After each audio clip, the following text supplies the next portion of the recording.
Hello दोस्तों। आज का व्लॉग तो मेरे लिए बहुत ही खास है क्योंकि आज मैं आपसे वो रेसिपी शेयर करने वाली हूँ जो ठंड में सर्दियों में मेरी नानी हम सबके लिए बनाया करती थी।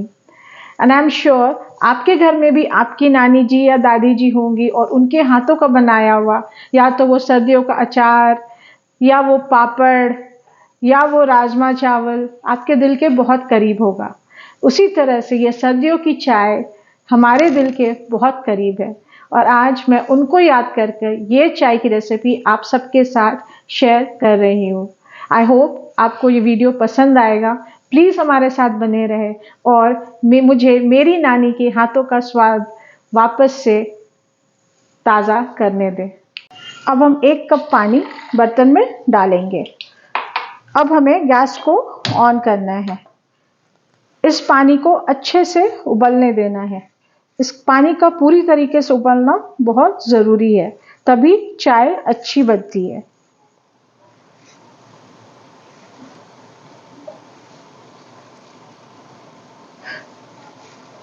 और पानी उबालते समय हमें फ्लेम को फुल हाई पर रखना है, पूरी आंच देनी है।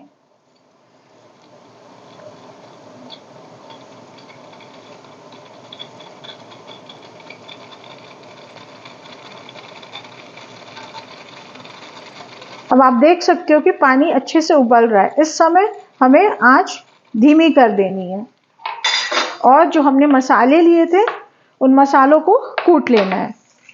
हमने क्या क्या लिया था? 2 लौंग, 2 इलायची, थोड़ी सी काली मिर्च और ये केसर को हम अब पानी में डाल देंगे। इसको हम अच्छे से कूट लेंगे।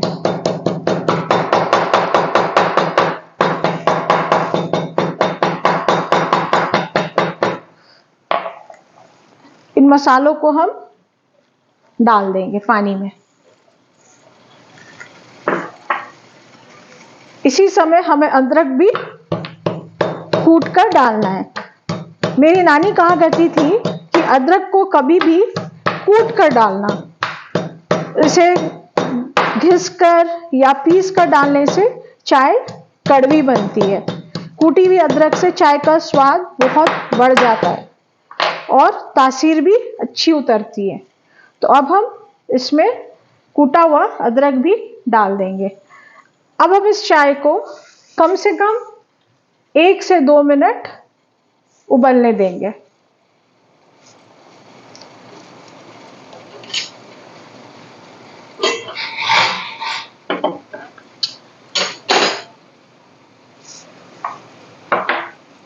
आप देख सकते हो कितना अच्छा कलर आ रहा है केसर का, मसालों का। अब आप इसको सिम से थोड़ा ज़्यादा और हाई से थोड़ा सा कम पर फ्लेम कर देंगे ताकि ये मसाले जो हैं अच्छे से पानी में मिल जाएं। इस प्रोसेस को हम ऐसे तो चाय बनाने में इन्फ्यूजन कहते हैं, इसे इन्फ्यूजन बोला जाता है। इसका ये मतलब होता है कि सारे मसालों का जो सत्व है, जो उनके गुण हैं, वो पानी में अच्छे तरीके से उतर रहे हैं।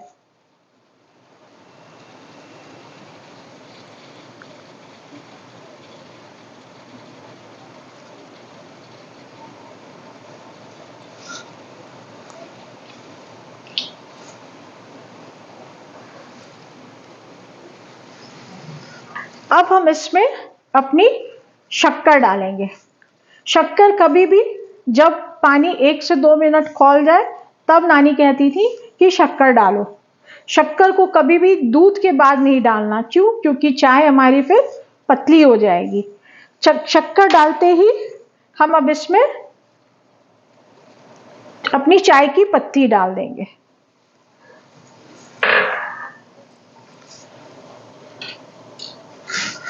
आप देख सकते हो कितना अच्छा कलर उतर रहा है चाय की पत्ती का।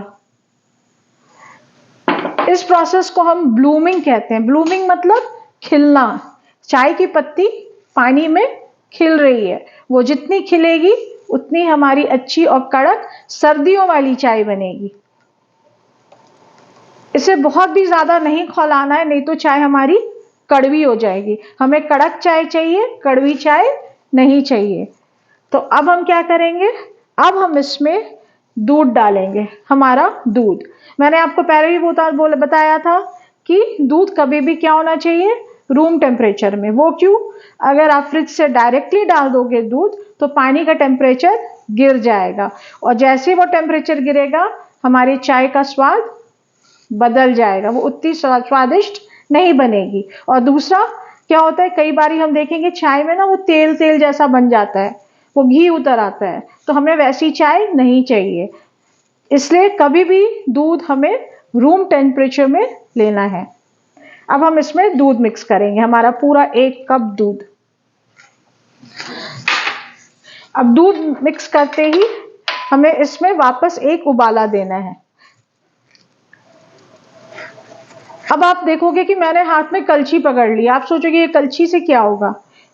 नानी जी कहती थी कि चाय को कभी भी कलछी से मिला, नीचे से ऊपर, ऊपर से नीचे। आपने देखा भी होगा, अगर हम जब कहीं ट्रैवल कर रहे होते तो रोड साइड जो चाय बनाते हैं वो भी ऐसी कलछियां रखते हैं। वो इसलिए क्योंकि जो चाय में हमने जितनी भी चीजें डाली है वो आपस में अच्छे से घुल मिल जाती हैं और चाय का तापमान एक सार हो जाता है और चाय का स्वाद तो बढ़ता ही बढ़ता है।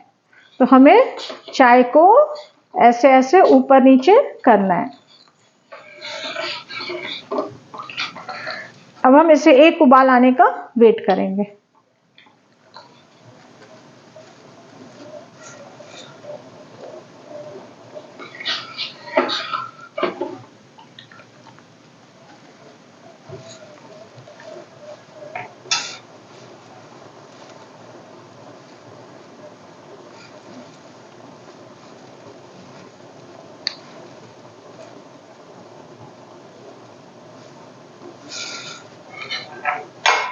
आप देख सकते हो उबाल आना शुरू हो गया है।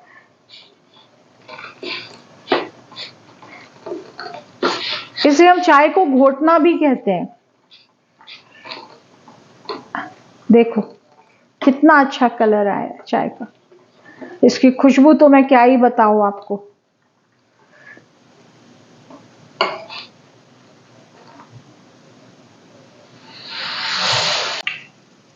अब मैं अपनी नानी वाली चाय को कप में डालूंगी।